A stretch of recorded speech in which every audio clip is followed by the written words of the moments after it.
Ky podcast është prodhim i Onovos.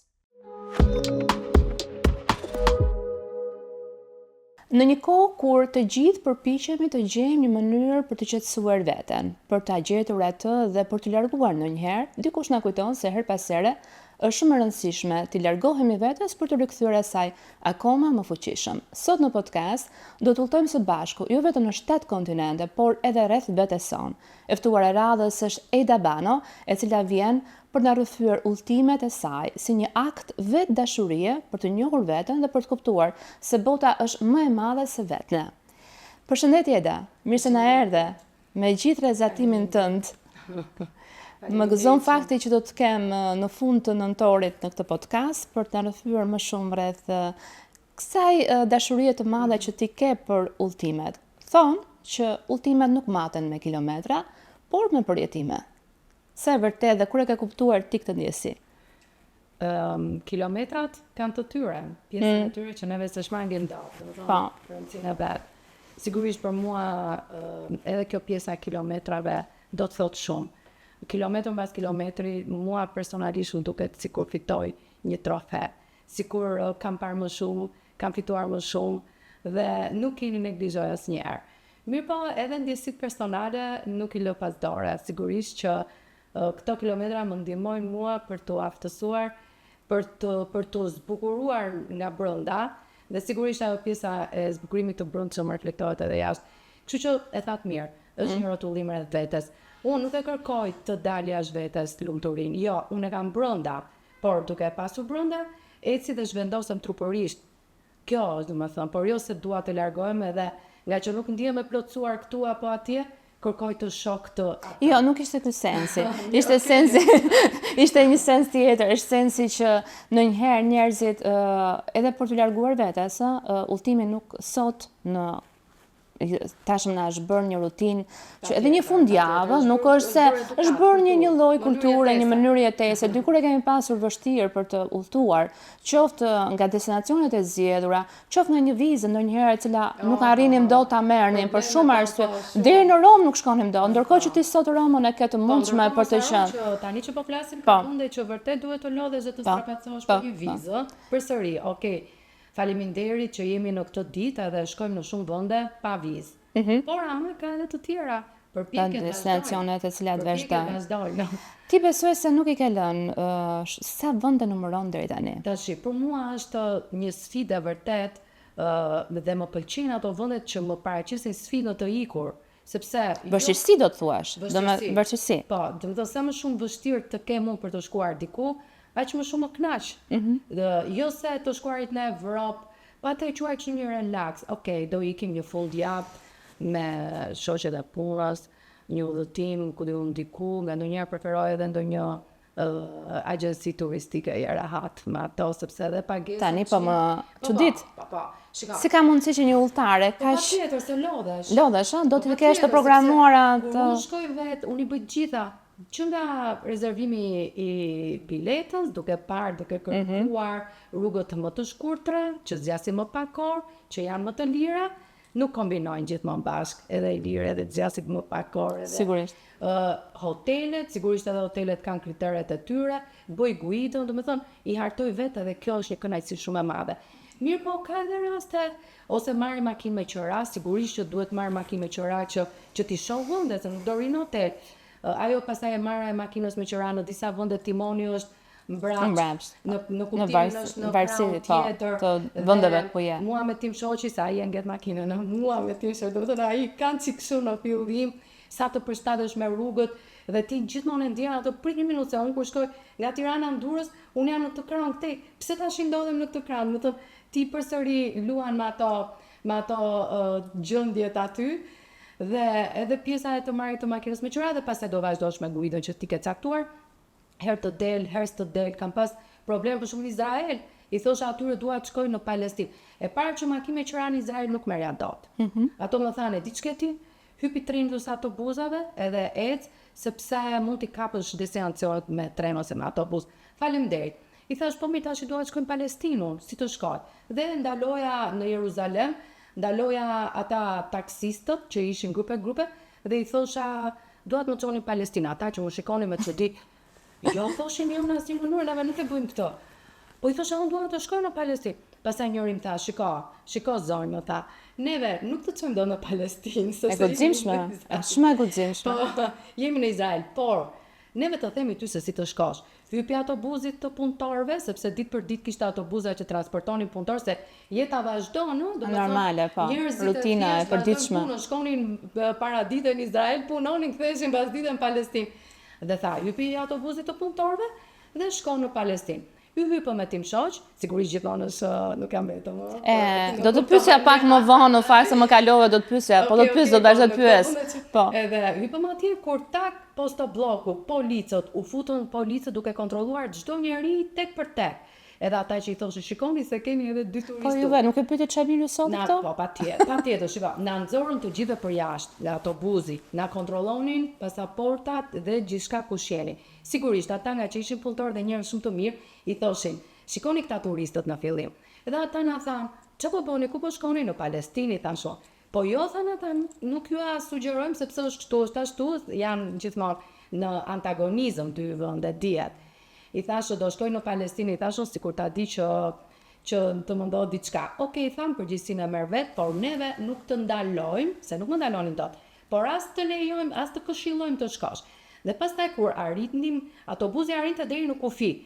Zbritëm të gjithë njerëzit që ishin, edhe u futëm në kufi midis Izraelit dhe Palestinës, që ishte me beton, me shumë ekura dhe shumë e gjatë. Do me thënë mund të ishte 50 metra e gjatë, dhe ti vetëm ecje.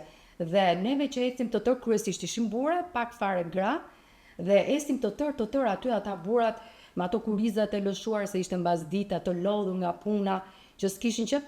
Dhe pastaj kaloi disa hekura kështu të rrumbullakut, dëm që rrotulloheshin disa herë dhe kaloi në Palestinë. Aty pastaj në Palestinë, ato moment që Timbrin dola për jashta, pas një realitet komplet tjetër. Ishte një shesh i madh dhe mund të them si miting. Plot njerëz vinin kështu si një ditë pazari u habita dhe jezëronin shumë makina dhe ata që binin dhe të vërsuleshin dhe ti trëmbesh në atë çast që taksi më në fund zgjodha njërin dhe kam në çfarë viti bëhet fjalë? Në vitin para 3-4 vitesh. Para 3-4 vitesh. Kaq. Po. 3-4 vite jo më shumë. Dhe dhe vetëm kjo është e fundit që kur mbylla derën e taksisë, befas kur sapo ishte nisur taksia, kur vjen dikush, vërsulet e xhami, i bie xhamit të pjesës time dhe unë të meruar thash tash mua më vran këta dhe ai dhe pastaj shoferi ynë ndaloi që ishte një kosi që u bë dhe guida jon e asaj dite në Palestinë, e hapi derën ai personi dhe në moment e ke parasysh në atë çast kur ti mendon dhe pastaj mendon gjithë jeta jote të vjen përpara. Fëmijën ku diu se çfarë. Dhe ai që tha, të ka dalë cepi i fundit për se si duket. Nga dera e taksisë ishte dalë këto fundet gjithmonë që i kam kështu jo të gjata ajo. Edhe kur tha ai të ka dalë, shkreti ishte shumë një njeri i mirë, thjesht donte të më ndihmonte dhe që mos të gryzej fundja. Po diu se çfarë. Dhe kur tha ai ashtu edhe unë, po faleminderit, u mblodhe. Edhe, do të thënë ka që moment shumë i vështirë atje. Por dalim te vendet që më the. Nuk kam një kështu, nuk jam në garë me vetveten që të kapsa më shumë vende. Mua më mjaftojnë 7 kontinentet. Dhe e mjaftuar me kaq, besoj. Evropën e kam e zauruar të tërë. Ultimi i parë yti? Ku ka qenë? Nëse do i kthehemi. Kam e zauruar, vëre gishtin të arta. S'kam një art, po për zotin do ta kisha bërë. Do thosha të lutem më thuaj, çka ka mbetur pa u parë. Nëse ti thua për shembull në Evropë Andorra, marrim Andorra, është një shtet i vogël. Kam qenë. Ke qenë? Kam qenë. Po. Shumë veta mund ta neglizhojnë. Kam qenë në një udhëtim me një shoqen time, ishim në Spanjë, në Barcelonë dhe a më jep të drejtë mua që një udhëtim në Andorë nuk është një nga ato udhëtime që kalon. Jo, nuk të vjen rastësi, do të patjetër të vjen rastësisht. E dyta, të shkosh në Andorë nuk është se ti shkove në Andorë edhe kaq. Jo, Andorra në vetvete është një shtet unik. Është një shtet i veçantë. Që kur ti e shikon nga lart. Bravo, që kur hyn, ai e para njëherë është malor. Malor. Të shkosh aty duhet mendohesh mirë sepse lodhesh ajo rruga aty nuk ka aeroport. Aeroporti më i afërt është në Spanjë. Ka dogan. Domethënë që na morën për cigare se më ktheve sepse është duty free, Aty mund të blije të gjithë për të bërë blerje. Edhe njerëzit me të cilët ti rrethohesh në Andorra, nuk po flas vende. E di. Po turistët janë njerëz Tjetër gjë. O të qefit, o të hares, o të dëfrimit, sepse aty shkojnë për të blerë ashtu paketa cigaresh, për të bler pije ose për të bler parfume. Po, parfume dominonin. Parfume dominonin. Dhe vetë ndërtimi dhe struktura i këtij vendi nuk është kaq. Prandaj që nga ndonjëherë se thua, mëse Andorra po midis Spanjës dhe kështu, Francë dhe unë e kam parë. Jo. Ja. Prandaj po them që për Evropën, të gjitha është edhe pa diskutim. Edhe në Azi po thuajse, në Australi jam munduar të bëj rrethin në Australi, kam shkuar edhe në Tasmani. Në Antarktikë sigurisht që konsiderohet një vend i vetëm, sepse nuk ka shtete, dhe vetë Antarktida do rria të flisja një natë të gjatë dimri për Antarktidën. Në fakt nuk na duhet ujë me limon, mendoj unë këtu. Sot na duhet vërtet një gotë verë për ta diskutuar se ultimat vërtet të çojnë në një botë tjetër. Por që vendet që unë shmang janë vendet disi të rrezikshme. Do thuash, po siç nuk kanë vende të rrezikshme kur e niset direkt me Izraelin dhe Palestinën. Po pra. Edhe guxoj, po, aty ku është vërtet një vatër e mirëfillt, lufte, konfliktesh. Për fat të mirë kam qenë në Rusi përpara se të ndodhte me luftën. Edhe në Ukrainë kam shëtitur Ukrainën, i kam rënë kryqe tërthorëse, e kam bërë me makinë rrugën. Kështu që doja domethënë Ukrainën i kam rënë nga jugu në veri për të shkuar në Rusi. Kështu që këto vendet e vatrës së luftës edhe Afrika, që dua tani, po prap mendohem shumë për Afrikën. Pse? Qa ka që të step? Ka që më step, sepse në disa vende shumë të varfra të Afrikës, duhet të bësh kontrole, vaksinën, domethënë duhet të matesh mirë. Kam qenë në Afrikë, për shembull Kenya, dhe e besoj që kur ishim në makinë duke ecur në Kenya, nuk rinte shoferi që na shoqëronte, i guidës, nuk ndjeja derisa mbylla xhamamin e makinës. Po më thoshte me të gjitha format, sepse aty po t'jepte sinjale. Po, edhe dorën kur e nxjerr për shkakun për të bërë ndonjë video ndonjë kështu, ta marrin telefonin nga dora. Do të thonë nuk është vend i sigurt. Do thuash ka shumë vende, zakonisht vendet që janë shumë të varfra nuk janë të sigurta. Sigurisht që për këtë nuk është se nuk shkojmë, po aty ku vërtet ndihet jeta e rrezikuar, unë aty mendohem 2 herë. Mendohesh 2 herë. Dgjoj, Eda, me sa kam parë dhe të njoh deri diku, ti nuk je një udhëtare e zakonshme. Nuk je një udhëtare e zakonshme theme. Pse them unë? Sepse zakonisht në momentin që duam të bëjmë një udhëtim, një çantë shpinë na mjafton. Nisemi, jemi sa më komod, ndërsa ti ke një stil tënd edhe të veshurin. Po kush ta që u s'mba një çantë shpine? Ti e mban një çantë shpine, po më përmendë fundin paraprakisht. Edhe në Palestinë, një fund i dal ashtu, është një çik, unë do t'i kisha rënë më shkurt për shembull. Si? Unë palxhize, po. Sigurisht që më pëlqen shumë. Se ke një stil të veçantë dhe të veshur, të mbajtur. A mundohesh ta përshtasësh ti edhe me pjesën kur shkon në destinacionin që ti prek? Pa. Unë mundohem jashtëzakonisht shumë. Ditën e parë kur shkoj, jam out dhe bie shumë në styr. Jam out, më kënaq. Unë të quaj veten të suksesshme diku, të suksesshme me veten time, kur arrin që të bëhem të unifikohem me banorët. Do thuash që kanë vite që jetojnë, për shembull italianë që kanë ardhur në Shqipëri edhe që se mësuam kur italishte, dhe unë sigurisht që nuk do bëhem si ata, por të bëhem disi, t'i afrohem. Kështu që unë shoh me vëmendje stilin e si vishen, si mbahen, çfarë dominon atje dhe mundohem që të bëhem si ato dhe i them vetes nga ndonjëherë që ti je një kameleon.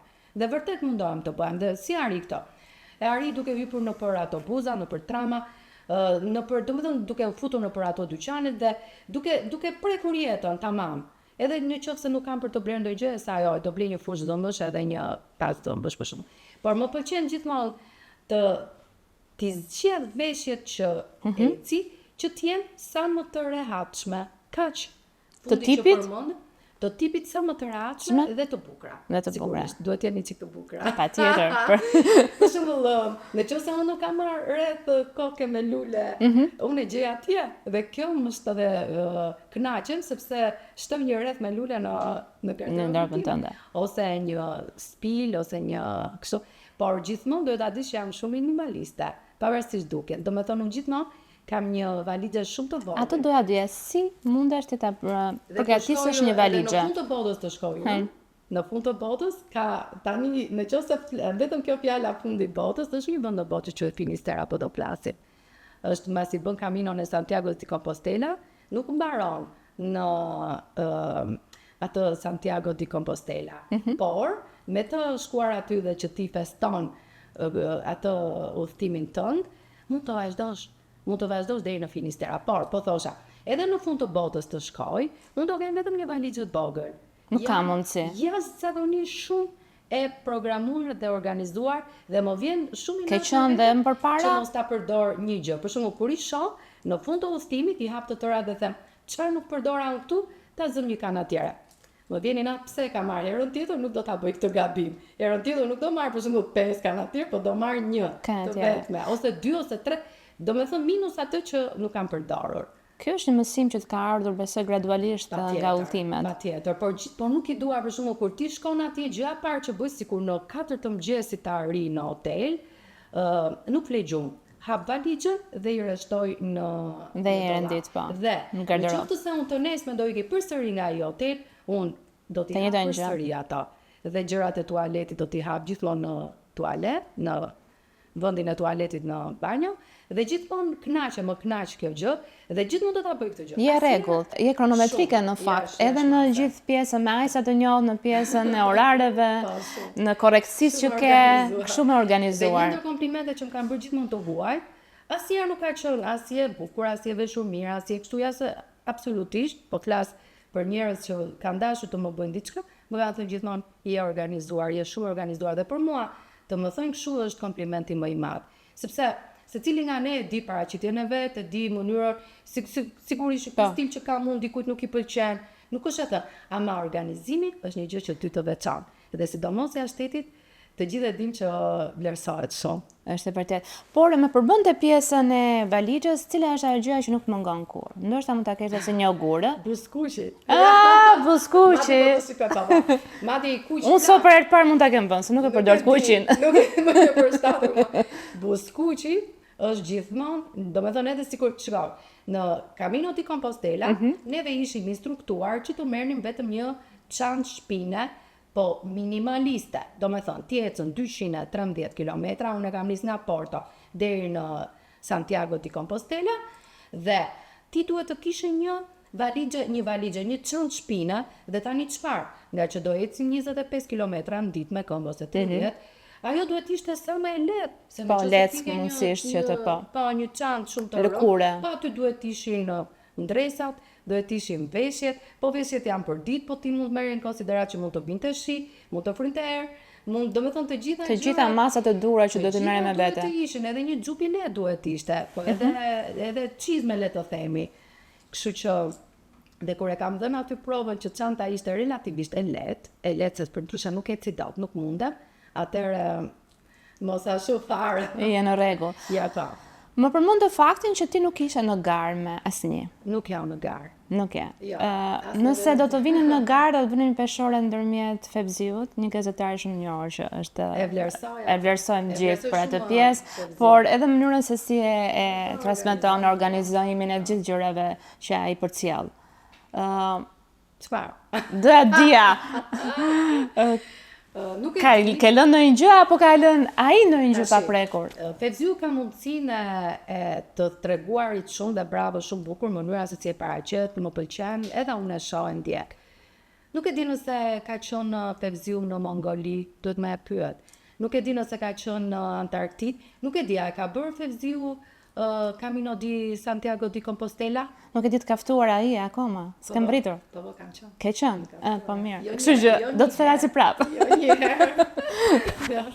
Megjithatë, ka për shembull në zemrën e njeriut lindin ca dëshira për të kthyer sërish.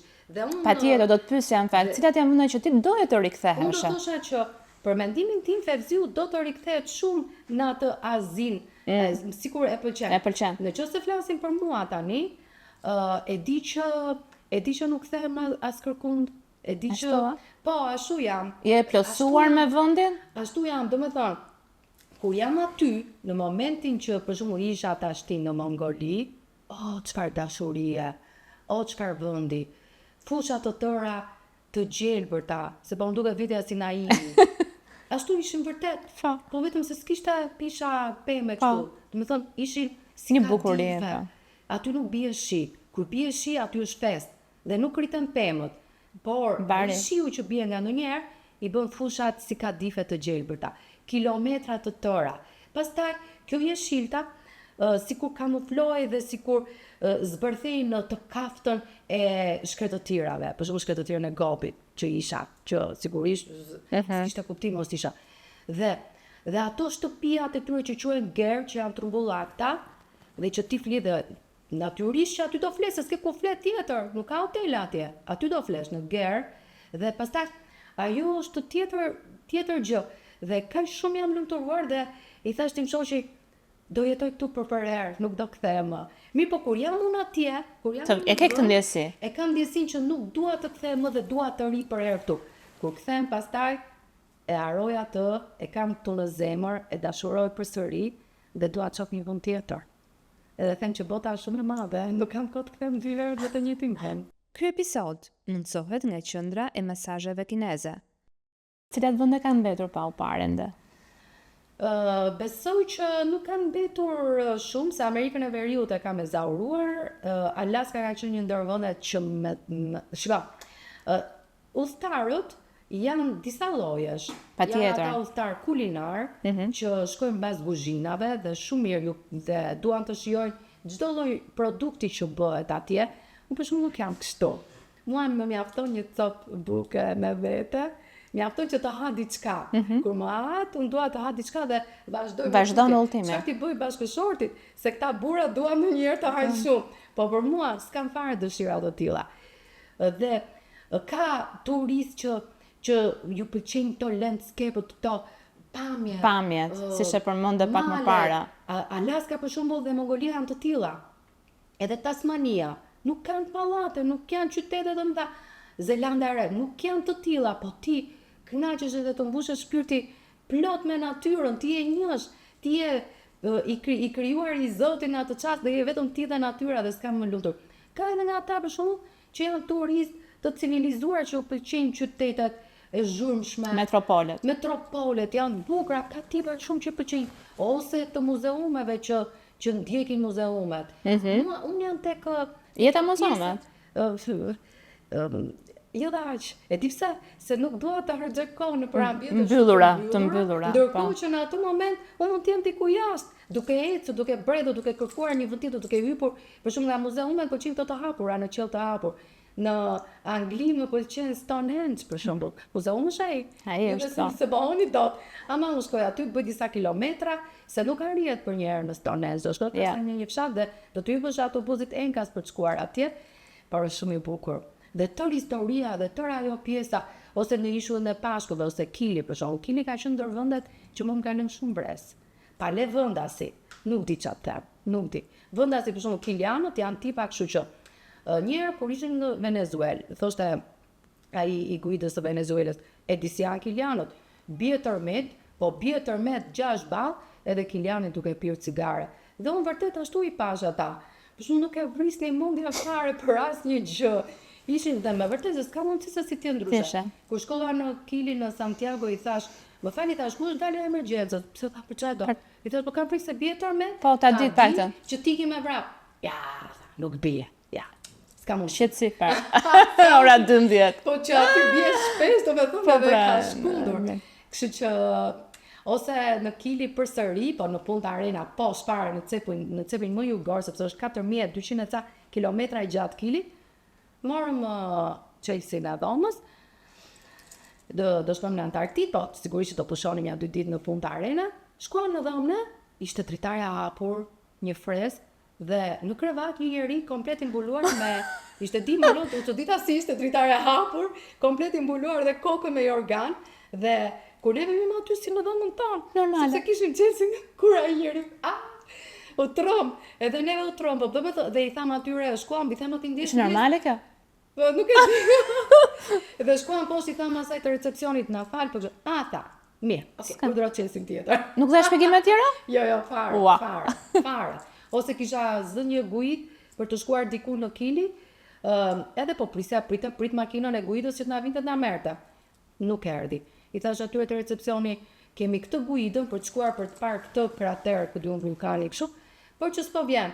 Thaj, po mirë ndoshta, tha, po, s'ka gjë, tha, iku kjo, tha, sot. Si iku, i thasho, se unë u çudita. Tha, shiko, tha, mos kap në guid tjetër. Aty ishin 2 gra nga Argentina, ato kishin ardhur për të bërë një guid për të shijuar verërat. Mbat. I thashun, E ku vërtet. të shkoni juve, se mua s'merdi makina, thënë ato do vikin të shohin në Santa Maria të shijojmë verat. I thash, do më merrni dhe mua? Po, thanë ato, hajde. Erdi makina, i thash, do më marrësh dhe mua aty? Po, tha. Edhe kështu hypa, do më thënë, pa Ke organizim. bërë shoqëri kështu të papritura? Bëj, shumë. Një ndër shoqëritë që kam bërë ka qenë në Antarktik, një vajzë nga Japonia, një vajzë e 25 vjet. E kisha e adhuroja, udhtonte e vetme, aziatikët udhtojnë të vetëm. Dhe ajo vinte dhe si duket te neve gjeti një farë misie, një farë ngrohtësie, se atje ishin nga komsi të ndryshme, po 90% ishin Amerikanë, besa ajo vinë dhe nuk punë vetëm as shqiptar, ishte sa i binte, vetëm mundi një shoq. Si reagojnë kur i thua për shembull je shqiptar? Na njohin tashmë? Në Evropë gjithmonë e kam ndier atë cinizmi, pa e them hapur tash se më Jo, për këtë jemi këtu. atë bezdisjen, kur ti i thua jam shqiptar, do të thonë ajo në fillim ka parë kështu, wow, nga Shqipëria, edhe tak 2 hapa mbrapa ajo. Ti pa bërë fare asnjë fjalë tjetër, po ai person. Evropa e ka këtë. Dole nga Evropa, në Turqi të gjithë e din, në Turqi të shkosh, thot ai Arnau, ti e vëlla im, hajde. Do me thonë, gjithandej, përveç se Evropës nuk ka absolutisht që të ndjesh, ndërsa në Evropë nuk e them. Është ndihet që Është pjesa. ti vetë të pëlqen të udhtosh vetëm? Për shembull tashmë. Po mirë, po pse të më pëlqej të udhtoj? Po ndoshta edhe gjen njeriu një mundësi. Shika. Okej, Ka plot njerëz që udhtojnë vetëm. Po mi ka, edhe s'kam asnjë gjë kundër atyre, por unë kam atë fatin e madh. Pse? Që të dy bashkë keni bërë, po. Sa kur shkoj te dhoma hotelit, s'di ku Nuk mund dukesh, nuk ka mundësi të jesh e paaft në këtë aspekt. E para inxhiniere, nuk mundesh dot. E dyta një sipërmarrëse prej shumë vitesh tashmë. Dhe një njeri mbi të gjitha që ke udhtuar për shumë e shumë vite. Jam rrethuar fati im i jetës, që jam rrethuar gjithmonë, kur isha e vogël kisha mamë dhe babi, se jam edhe vajzë vetme, dhe ata gjithmonë e krijonin një rreth shumë komfort për mua. E për këtë dhelura e fatit në këtë moment. Mirë po, them ndonjëherë si nisjeta ashtu vazhdon. Edhe im shoq, mashallah, e bën të njëjtën gjë me shumë dashuri, dhe unë jam mirënjohëse. Jam mirënjohëse, nuk jam kështu që të them mendje madhe, e falenderoj, e dua shumë. Bravo qoftë. Po, sepse më bën këto gjëra, më qëndron afër. Kur ikim jashtë edhe vërtet që, sepse ti, unë jam një femër e pavarur, jam edhe më ato, femër e pavarur. Sigurisht. I them që shiko se ai nuk ka interes, për shembull. Po, dua të shkoj këtu. Dua të shkoj këtu patjetër. Ose në mëngjes, bëj ecje. Ore nuk e bëj ecje, ndonjëherë nuk e bëj ecjen se përtoj. Se i them nesër në mëngjes do dal për ecje. Mirë thot, edhe unë mund t'i mbie kryqe tërthor tër qytetit. Ose për shembull të shkoj diku që ai nuk ka qef. Shopping. Asnjëherë nuk më vjen burin në vete, normalisht edhe unë nuk e dua se vjen keq. Unë 4 orë. S'po flas. Vjen keq, edhe pastaj them ku shkoj, kur futet ai në ndonjë dyqan me vegla kështu, ndërtimi ose vegla, çfarë mund të jenë ato vegla të burrave? Jo, shkon aty vri 2 minuta, edhe them, ua, tani po të kuptoj ty se si a del kur shkoj në ndonjë dyqan edhe ti duron dhe pret. Jo, në fakt duhet jetë torturë për me. Torturë. Kështu që nuk e marr. Ndahemi dhe i themi, shiko, Do takojmë neve në Filanor? Po. Edhe është edhe kënaqësi. Atë pastaj e shijoj jo. Po. Ti ke ndonjë stil vetë të jetesës? Më përmend këtë ecjen, mënyrën për të mbajtur veten. Kam rituale. Çfarë ritualesh? Se koreksinë e orareve e kuptuam, e programuar po. Në pjesën tënde të qenies tënde, për të qenë sa më shëndetshëm. Tani së fundmi një vajzë në programin e mentorimit, se bëj pjesë edhe në këto shoqatat e grave, kështu jam aktive, më pëlqen. Tha që unë jam si ai lepuri te Liza në botën e çuditërave, po. Që vetëm eci dhe eci. Dhe kjo kur më thënë kështu, dhe eci dhe vrapoj, thoshte, dhe nuk e kam veten. Dhe Tirana është e tillë, e zhurmshme, ti ecën në mëngjes, ti ecën në drekë, ti ecën në darkë, ti do shkosh në punë, ti do shkosh. Unë për vete kam shumë ngarkesa, sepse kam 3 vjet që bëj një shkollë, një fakultet të dytë, dhe tani po vazhdoj master profesional përsëri. Kështu që unë jam e mbërthyer me këtë shkollën prej 3 vitesh, dhe tani është viti 4. Shtoj dhe punën, sepse puna na jep jetë, puna na jep, unë e dashuroj punën time që bëj. Kështu që unë po mos të shkoj, po mos kem punën, ose është ai rrethi pra familja, puna që ty të mbledh. Sigurisht edhe në familje, asnjëherë nuk mungoj në familje, sidomos mbas dite. Që kur u lidha me tim shoq, kafja parë që pim, i thash dëgjoj, unë do doja që në orën 4 burri të mbinte në shtëpi. Ishte takim kështu, ishte takim që si një date, se dia që do bëj burri im. Po thash po, ta parapri. Te kjo e kape. Dy gjëra. Unë burin e dua në orën 4 në shtëpi. Dhe ai e ka mbaj fjalën, mirë po që ta duash burin 4 në shtëpi, duhet jesh edhe vetë. Ti në 3 gjys? Jo. 4, 5. Besheka. Nga ndonjëherë më gjej, nga ndonjëherë gjej, po jeni shumë të rregullt. Mi po ato ritualet tona, kjo rutina është e bukur. Patjetër, sinkronizon gjërat, të gjithë rrjedhën e ditës, po, patjetër. Shkoj ora 5, për shumë, po ti e di që është dikush që të pret, ose ai e di që është dikush që e pret. Dhe i thash edhe diçka tjetër, do shkosh jashtë shtetit? Se po shkove, i thash unë pim të kafen edhe iki. Se kush në punën e vetë, sepse mua unë për vete kam zgjedhur të riktu, e thash edhe në krye, jam vajzë vetme dhe nuk doja të ikja nga prindërit. E kisha lidhur jetën. Jam shumë strikta me gjëra. Çfarë shenjeje? Peshk. Po jam një peshk oqeani unë. Sepse ka peshk akuariumi. Je lidhur me pjesën e horoskopit? Jo, nuk por e parë në këndvështrim, sigurisht që nuk mund ta neglizhoj horoskopin për cilin flitet nga mëngjesi deri në darkë, edhe për karakteristikat e ndryshme. Por që duke parë veten time si peshk, thash ç'ne ky peshku, ç'u udhtoi, si lidhet? Atëherë thash, po lidhet, sepse një peshk oqeani bredhet për oqeane dhe nuk mund të rrimë një vend. Por ama nga ana tjetër ka edhe peshk akuariumi, unë nuk jam ashtu. Nuk ke se si ti është peshk akuariumi. Po breshk në akuarium erdhi shumë keq. Ajo shkëta po rinte aty në akuarium edhe mua po më merr fryma, breshka ishte atje rrotulloi. Kështu që akuariumi jo, po edhe pellgu. As një peshk deti, sepse deti mendoj që një peshk që lëviz edhe ecën. Është hera e parë që unë nuk po shikoj minutazhin dhe minutazhet po ikën në fakt, për arsye se dhe ka shumë pyetje ende të cilat duaja t'i bëja, e para një herë për Shqipërinë. Më do m'plasësh çik se sa e do Shqipërinë në pjesën e udhëtimeve, cilat vende ke shëtitur dhe cilat vende jo, cila pjesë e Shqipërisë pëlqen, ajo veriorja apo e jugut. Nëse nuk do doja pushime, për shembull doja të pyesja, kur planifikoni familjarisht, preferon ti kalosh në Shqipëri apo jashtë? Atëherë, nuk do isha në Shqipëri nëse nuk do ta doja Shqipërinë. E the, në fakt. Shqipërinë dua shumë. Është vendi im, jam adetare, e dua vërtet, pa fjalë, nuk kam qef të igjem sikur jam ndonjë kështu, po s'do isha këtu. E dyta, për pushimet jam e plotësuar në Shqipëri. Unë përpara se të bridha në botë e kam bredhur Shqipërinë lart e poshtë. Nuk kam lënë vend gram që ka qenë qyteti i fundit që kam parë Shqipëri. Nuk kam lënë vend pse pa bredh në Shqipëri. Dhe pasi njohta mirë Shqipërinë, atëherë i hodha syt jashtë shtetit. Dhe vendi i parë që hodha syt jashtë shtetit ishte Egjipti. Piramidat e Egjiptit i kisha parë në ëndër që kur kam qenë fëmijë i vogël dhe nami të bëj sikur asnjëherë mos të ishte hapur Shqipëria si çua, do kisha shkuar, do kisha, nuk e di.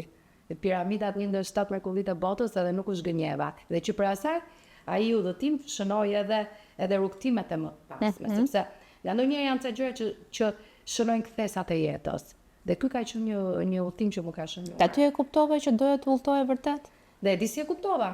E kupse nuk kemi edhe kohë, por e kuptova se... Po i rikthehem asaj që thash fillim. Prandaj po të bëj këtë pyetje. Atë hyrjen time. Jo, e kuptova vetëm, domethënë nga një gjë tjetër, po. Bashkë me neve në atë grup, se ishim në grup, ishte edhe një çifte të moshuarve dhe në fund të udhëtimit ata zbitën përpara nesh diku në varr. Ku do zbrisnin që do vinin pastaj po. Dhe po i shikoja që tre tashin dhe iknin, të dy, çal, të vjetër, të lodhur. Dhe thash, Eda, nuk e ka. Kjo ishte. Bravo, ishte sinjali, po. Ishte sinjali që jeta ikën shpejt edhe du ta shijosh. Sinjali na vinë, për shumë pash piramidën tash osa e bukur dhe do vazhdojmë tani. Jo. E pash piramidën për që udhëtimi ishte i bukur andikti, por kjo gjoje ta pati një impakt te mua dhe pastaj renda. Shumë mirë. Eda, zakonisht besoj se të ka qelluar që kemi vonesa në avion. Anullime. Jashtëzakonisht. Si për ballon apo më qetësi si kilianët? E di si jam njeriu, madje kam një kështu tash shumë e fortë, po shkonim në Australi. Në Australi të ndalonim në Malajzi, Kuala Lumpur. Aty ishte tranziti, do merrnim tjetrin për në Sydney. Na njoftuan gjithë avioni që do shkonte në Sydney, 2 ditë ishte, nuk e di, ngelëm aty në Malajzi. Dhe tani të gjithë udhëtarët i kishte kështu mërzitur. Dhe unë që isha tërë qef, po gëzosha, po knaqesha të doria 2 ditë në Kuala Lumpur. Po, gjë që nuk e kisha programuar, tërdi. Edhe po knaqesha shumë, sa vajza ime, se nga ndonjëherë vjen dhe ajo tha, a e kupton veten? A e kupton që je vetëm njeri që po gëzon këtu, të pak të mbaje veten për respekt të këtyre tjerëve që janë mërzitur. Dhe me vërtet shijova shumë, kompania e avionave na çovi në një hotel shumë të mirë në Kuala Lumpur. Me një kuzhinë jashtëzakonisht mirë, me kushte jashtëzakonisht mirë dhe ndeta 2 net në Kuala Lumpur, kisha qenë, no? Nuk mendohet që s'kisha qenë, po i thosha vajzës time, shfrytëzoje sepse unë duhet ta kisha parashikuar ndalesën në Kuala Lumpur për ty, që ta shikoj ti. Ja, që erdhi, po kënaqem për ti. Dhe kjo si dhurat, kështu që shijoje, plus pasaj, Santa, a jemi neve në gjendje të ndryshojmë fatet tona? U vanua avioni, dakord, u vanua. Është vanuar me orë të tëra, ndoshta edhe me ditë. Po pse duhet të prishun gjendjen time? Nuk ndryshojmë do faten, po gjendjen pikërisht, kjo është aftësi e madhe ta mbash gjendjen. E mbaj veten shumë përkundrazi. Shikoj anën e mirë të asaj gjëje dhe në momentin që arri pasaj, them kjo ishte fitoria. Kush më mërziti mua në këtë rast? I shkova hotelit aty dhe i thash 2 net, i thash mi ke borë, do mi kthesh lekët? Jo, thanë asë mënyrë tentova, se ata nuk t'i kthejnë asë një. E di e po. Jo për fajnë timi, thashë, prapë po vazhdoja, unë kisha vitu si zonja, prapë, nuk është, i thash, po, jo, thanë asë mënyrë, po mirë, thash, unë po ta bishtin dërshale dhe i ka. Me që se më dole të pjesa e çmimeve, pagesave, cili ka qenë udhëtimi më i shtrenjtë? Tashi, si me ndonë? Po mendoj ato që, pa tjetër, ato që janë me kohë zjate më të madhe? S'ka të bëjnë një. Shika. Unë them... Cili kontinent? Unë them që largësia është në raport të drejtë me pagesën që bën. Dhe pra shko se Antarktida është kontinenti le të themi më i largët, sepse ka shumë ndalesa. Sa ndalesa? Atë do thosha, kërkoje tani të shkosh në Antarktid, kërkoje, dhe do shiko se sa do ndalosh dhe ku do ndalosh. Do me thonë, do ndalosh në Argentinë, të pak në kështu e brown, nuk po e marrë Evropën e nisës se nga Tirana nuk e në Argentinë sigurisht. Do shkosh Frankfurt, Argentinë për shumë. Do shkosh në Argentinë, në Buenos Aires, pastaj do shkosh në Santiago de Chile, se kemi dhe Santiago de Compostela, do shkosh në Santiago de Chile.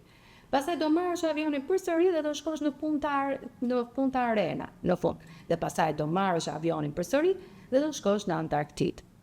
Dhe aty në Antarktid, nuk është se Antarktida është i vend që ndalove, ka hotel, ka dyqane, bëjnë çik shopping, marrë një suvenir, aty s'ka asnjë gjë. Absolutisht asnjë gjë. Aty, siç je organizuar nga avioni, që ti je i kontrolluar dhe dihet ku do shkosh, do të hypësh akullthyesës. Dhe në ato akullthyesës, po, në akullthyesë do akomodohesh 2 javë dhe pastaj 2 javë. Dhe pastaj do bësh landing.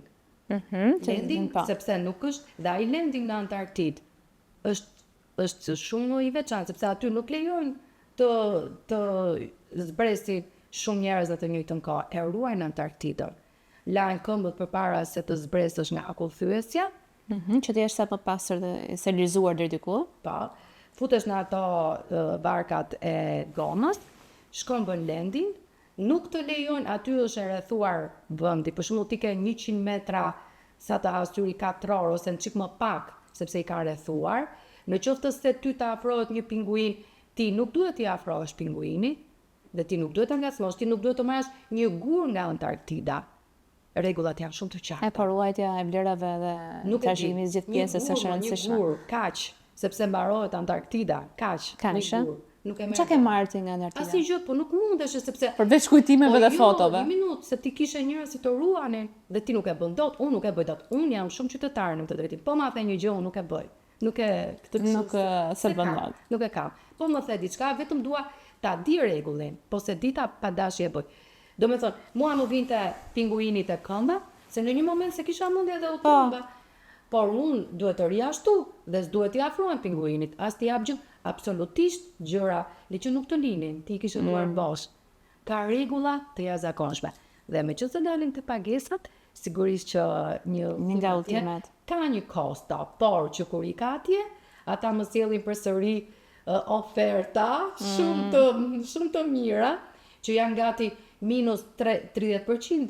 E cila është periudha më e mirë për të shkuar? Sigurisht që ai është në hemisferën jugore, dhe duhet të shkosh në verë. Kur aty është për shembull në dhjetor, në dhjetorin ton, aty është verë, pra, e kundërta. Ashtu kam shkuar edhe unë, sepse nuk mund të shkosh në dimër. Temperaturat janë minus edhe 90, por erat shkojnë 300 km/h. 300 km/h. E sa e kape temperaturën kot për kuriozitet?